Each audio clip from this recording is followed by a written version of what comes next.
fidèles sujets de l'Empereur. Vous vous trouvez bien sur les ondes Radio Librarium. Radio Librarium, le plus sacré des muséums. Notre émission débutera après la page de réclame de notre sponsor, l'admirable Holy Energy. Toujours à nos côtés pour nous rafraîchir en cette période de prolongement des tempêtes solaires. Que ce soit à la chaîne du Manufactorum ou sur le champ de bataille, sujettes et sujets de l'Empereur. En effet, depuis ses traditionnels ateliers berlinois du célèbre agrément de Germanica Prime, Holy Energy peut se targuer de proposer à sa clientèle une formule à la fois bon marché et aux multiples vertus nutritives. Pas de sucre, peu de calories et encore moins de corruption mutagène. Telle est la devise de Holy Energy, sujettes et sujets de l'Empereur. Si l'envie vous prend de rejoindre la Holy Crusade, utilisez le code Librarium qui vous offre 10% de réduction, ou le code Librarium 5 qui vous permet de déduire 5 € sur votre commande. Et si le doute vous habite encore, sachez que c'est votre humble serviteur qui a choisi de vous présenter l'officine Holy Energy, car ces produits, tels que les saveurs Apple Green Tea et Acai Hibiscus, constituent le substitut parfait aux sodas et autres boissons énergétiques, exportés massivement au-delà de la cicatrix pour corrompre la jeunesse. Vous ne vous sentez pas vaillant? Purger les ennemis de l'empereur ne vous semble plus aussi vivifiant qu'à l'accoutumée? Eh bien mon cher, cela est sûrement dû à une forme de corruption de votre âme. N'attendez donc plus, fidèle sujet de l'empereur, et rejoignez la Holy Crusade. Un esprit sain dans un corps sain, c'est la volonté de l'empereur.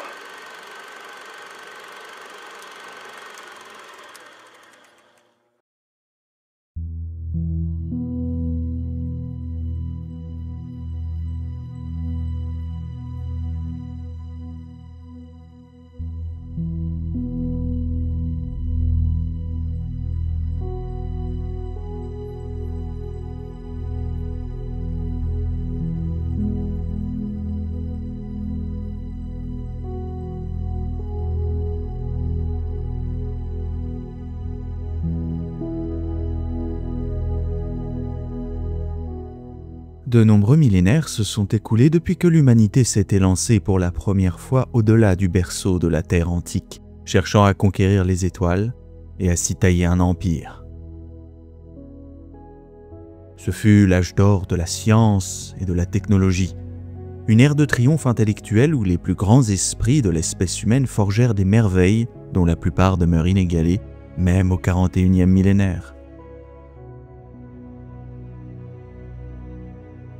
Les armes, les machines et les systèmes forgés à cette époque légendaire demeurent aujourd'hui encore la base de l'arsenal de l'impérium de l'humanité.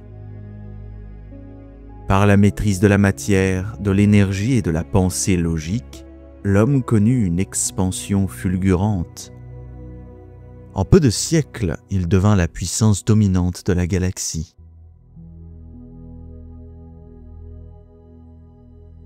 Mais ces jours glorieux ont disparu depuis longtemps. Les ruines de cet âge radieux ne sont plus que des fragments d'un savoir perdu, ensevelis sous les décombres du temps et de la superstition. Dans les registres de l'Impérium, cette ère bénie est désormais connue sous le nom de Moyen-Âge technologique, et nul ne sait vraiment ce qu'elle fut, sinon quelques érudits isolés de l'Adeptus Mechanicus qui n'en perçoivent que les ombres déformées par les millénaires.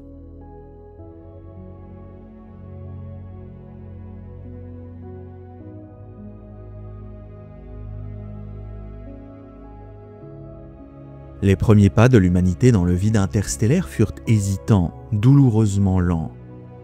Même lorsque les premiers colons atteignirent d'autres mondes, l'effort de colonisation se heurta à des obstacles immenses.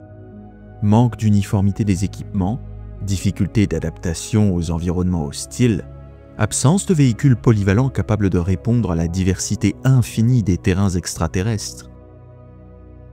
Tout cela devait changer après la conquête de Mars, lorsque l'humanité découvrit le secret des moteurs Warp et mit au point le système de schéma de construction standardisé, plus communément appelé SCS. L'origine de ce prodige technologique s'est perdue dans la brume des âges, mais ses conséquences se font encore sentir 10 000 ans plus tard. Les SCS étaient une merveille d'ingénierie logique, une matrice de savoir universel, un vaste répertoire de modèles capables de générer des solutions techniques adaptées à n'importe quel besoin humain. Chaque monde colonisé reçut son dépôt de données contenant le savoir nécessaire à la création de tout, de l'abri le plus simple au véhicule de guerre le plus complexe. L'utilisation du SCS était d'une simplicité déconcertante. Les colons n'avaient qu'à définir les conditions de leur environnement et les objectifs recherchés. En réponse, la machine leur fournissait non seulement les plans, mais aussi les protocoles d'assemblage adaptés aux ressources locales. Grâce à cette technologie, les pionniers purent bâtir des habitats, des sources d'énergie, des systèmes de communication, des outils et des armes en puisant dans les matières premières de leur nouveau monde. Là où régnait le vide et la désolation, les colonies humaines purent s'enraciner et prospérer. Ces systèmes, conçus pour apprendre et s'adapter, évoluèrent avec le temps. Certains témoignages affirment même qu'ils développèrent une forme d'intelligence propre, optimisant sans cesse leur schéma et perfectionnant leur efficacité. Sous l'impulsion de ces machines bienveillantes, l'humanité connut une ère d'expansion sans précédent. Les vaisseaux sillonnaient la galaxie, les mondes se peuplaient et la lumière de l'homme semblait destinée à ne jamais faiblir. L'histoire entra alors dans un âge d'exploration que rien, ni le temps, ni les ténèbres du Warp ne semblaient être capables d'arrêter. Et pourtant, tout cela devait prendre fin avec l'avènement d'une ère de ténèbres que les historiens impériaux nomment aujourd'hui la longue nuit et l'ère des luttes.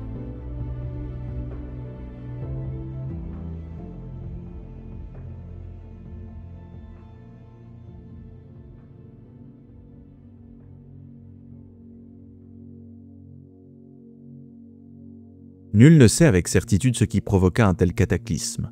Les théories abondent. Certains évoquent une rébellion des machines pensantes, d'autres un cataclysme warp ou une guerre fratricide née de l'orgueil humain.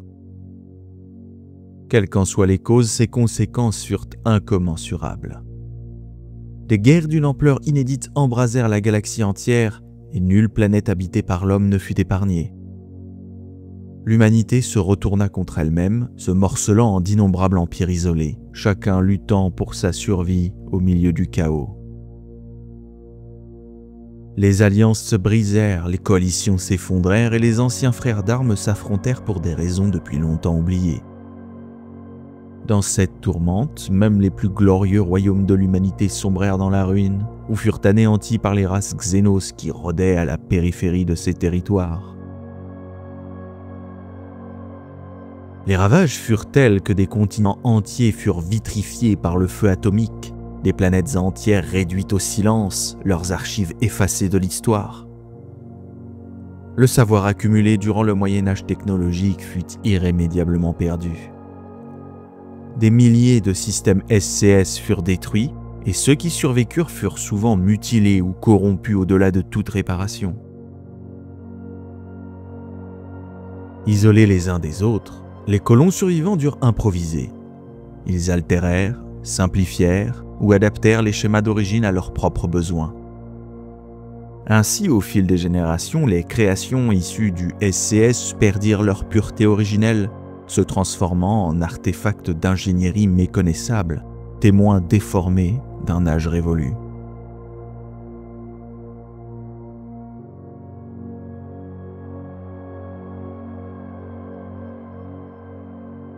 Pourtant, malgré la décadence et la barbarie, certaines conceptions plus robustes traversèrent les millénaires. Leurs modèles furent copiés, transcrits, transmis, souvent sans comprendre leur fonctionnement. Lorsque l'empereur, dans sa gloire, entreprit de réunifier l'humanité sous sa bannière, la majeure partie des SCS avait disparu, leur matrice détruite ou fragmentée. Ce qui subsistait devint sacré. Les rares fragments encore intacts furent vénérés comme des reliques divines gardées jalousement dans les basiliques scellées de l'Adeptus Mechanicus, leurs formules transformées en cantiques et en prières. Mais la sagesse nécessaire pour recréer de telles merveilles s'était éteinte depuis longtemps. Les artisans de l'Imperium n'étaient plus que des imitateurs pieux, reproduisant les formes d'un savoir qu'ils ne comprenaient plus. Ainsi, les copies dérivées des anciens modèles SCS survécurent à leurs originaux, devenant l'objet d'une quête obsessionnelle pour le Mechanicus, dont les explorateurs sillonnent les étoiles à la recherche du moindre fragment de ce savoir sanctifié. Au fil des âges, quelques reliques furent redécouvertes et réincorporées dans les inventaires de l'Imperium. L'un des exemples les plus célèbres demeure celui du char Immolator de l'Adepta Sororitas. Les bases de données contenant les protocoles de son assemblage furent miraculeusement retrouvées dans les ruines d'un ancien complexe manufactorum du monde de Fornoth lors de la croisade d'Icaria. Ce fragment isolé d'un savoir millénaire témoigne de ce que fut jadis la grandeur de l'humanité et de ce qu'elle a perdu à jamais.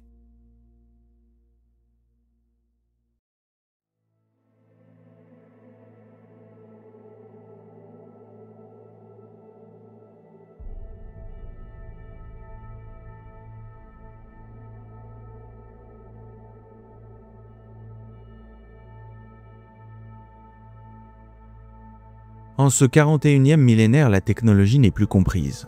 Elle est crainte, vénérée, adorée. Les rares esprits capables d'en saisir les mystères ont depuis longtemps été réunis sous la bannière sacrée de l'Adeptus Mechanicus, l'un des piliers les plus essentiels de l'impérium de l'humanité. Ces technoprêtres, serviteurs du culte du dieu-machine, se considèrent comme les gardiens des antiques savoirs de l'âge d'or perdu. Là où leurs ancêtres voyaient des outils, eux voient des reliques divines. Pour le Mechanicus, chaque rouage, chaque câble et chaque esprit de la machine est habité par une essence sacrée, une volonté propre, un fragment du dieu-machine lui-même. Ainsi, une pompe à plasma ou un réacteur à fusion ne sont pas des artefacts techniques, mais des idoles mécaniques dignes de prière et d'encens. Avant qu'un moteur ne soit allumé, il faut réciter ses litanies d'activation. Avant qu'un pistolet laser ne soit manié, il faut honorer son esprit de la machine, sous peine d'attirer sa colère.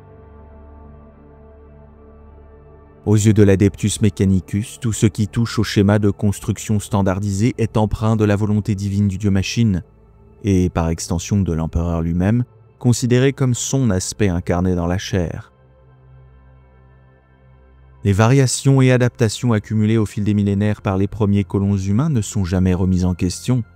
Elles sont acceptées sans examen, intégrées comme une partie intégrante du schéma sacré. Ainsi, ce que les magos appellent aujourd'hui un SCS pur n'en est souvent qu'une réplique altérée, souillée par des modifications successives humaines oubliées depuis des âges.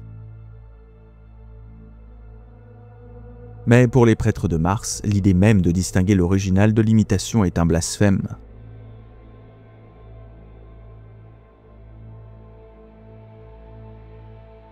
Dans cette théocratie du métal et de la foi, toute innovation est suspecte. Modifier un modèle SCS, même dans un but d'amélioration, revient à contester la volonté du dieu-machine. Un acte de techno-hérésie puni de mort ou de réincorporation sous la forme d'un servitor. Ces automates hybrides de chair et d'acier dénués de volonté. L'expérimentation, la recherche ou la curiosité scientifique sont des notions abhorrées, considérés comme des reliquats dangereux de l'âge des luttes. La technologie étrangère, en particulier celle des races xénos, est quant à elle jugée impure, corrompue, et son étude est formellement proscrite. Sous cette chape de dogme, le progrès a été étouffé. Le Mechanicus ne cherche pas à créer, mais à préserver et à répéter. La connaissance n'est plus découverte, elle est récitée. Les technoprêtres ne cherchent pas à concevoir de nouvelles armes, mais à reproduire fidèlement les armes bénies des âges passés.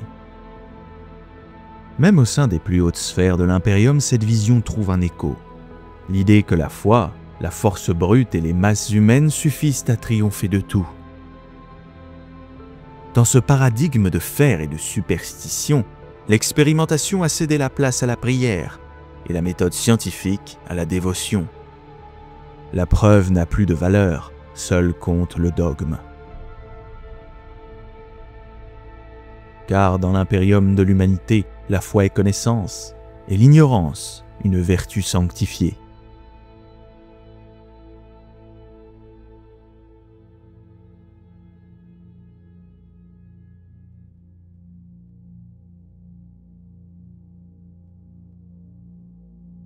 Les plus hauts échelons des Magi de l'Adeptus Mechanicus, bien qu'implacablement dogmatiques dans leur fidélité au culte du dieu-machine, savent que l'humanité a jadis maîtrisé des technologies d'une sophistication inimaginable.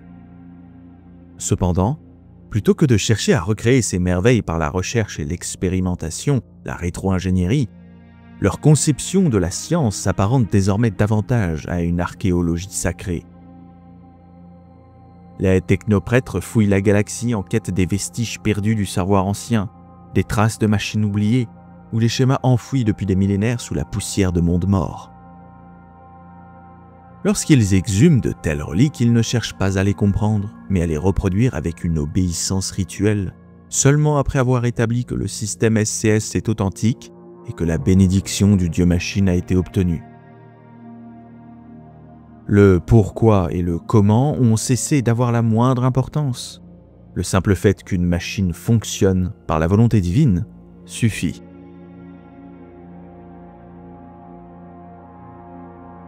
C'est ainsi que presque tous les artefacts et véhicules de l'Imperium ont vu le jour.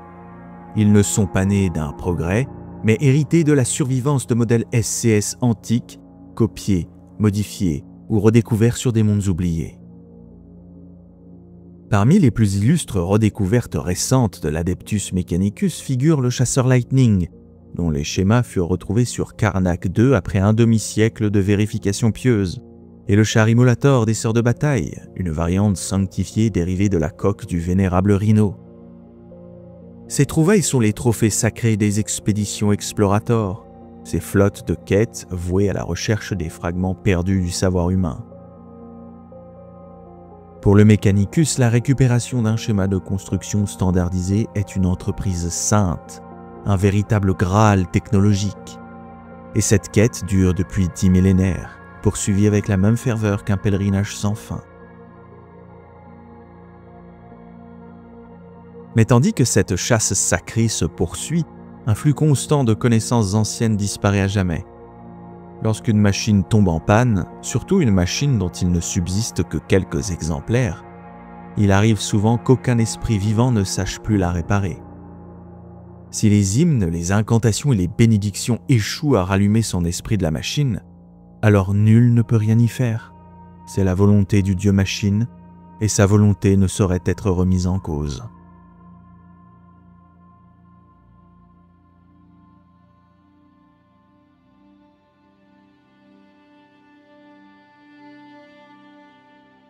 Ainsi, l'Imperium se trouve dans un état paradoxal, un empire galactique dont la technologie oscille entre la splendeur et la décrépitude.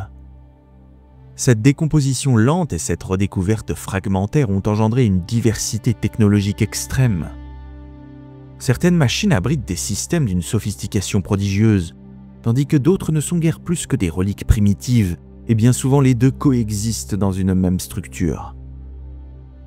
Il n'est pas rare qu'un char soit guidé par un circuit d'interface neuronale tout en étant mu par une turbine à vapeur, ou qu'un automate de combat emploie des servomoteurs archaïques pour actionner des armes d'énergie d'une précision mortelle.